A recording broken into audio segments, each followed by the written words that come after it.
শ্রেণীকক্ষে পাঠদানের সময় ছাত্রীদের যৌন হয়রানির অভিযোগ উঠেছে দুই সহকারী শিক্ষকের বিরুদ্ধে।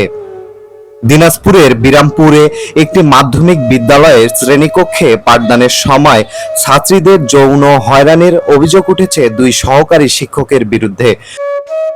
তারা হলেন আইসিটি শিক্ষক ফরাদ উদ্দিন ও ধর্ম শিক্ষক মতিয়ার রহমান। এ ঘটনায় ৩ সদস্যের তদন্ত কমিটি গঠন করা হয়েছে।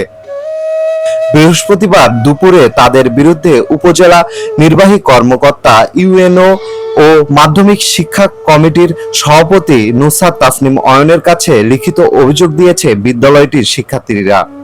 অভিযুক্ত দুই শিক্ষকের শাস্তির দাবি করেছে তারা।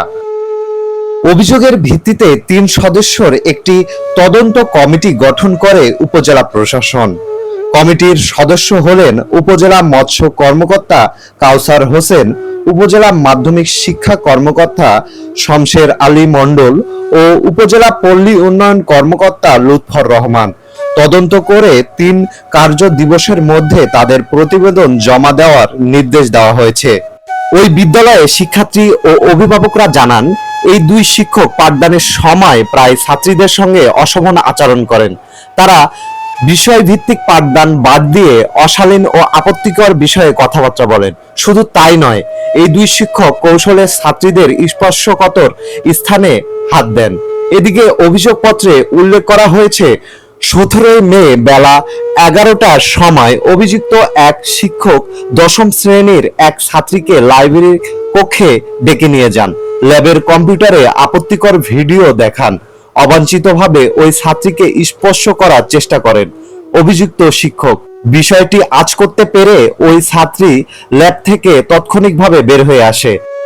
তবে বিষয়টিকে ধামাচাপা দেওয়া অভিযোগ অস্বীকার করেছেন বিদ্যালয়টির প্রধান শিক্ষক। তিনি বলেন, সুষ্ঠু তদন্তের মাধ্যমে যদি কোনো শিক্ষকের বিরুদ্ধে অভিযোগ প্রমাণিত হয়, তাহলে বিদ্যালয়ে শান্তিপূর্ণ পরিবেশের জন্য ওই শিক্ষকদের শাস্তির ব্যবস্থা করা হবে।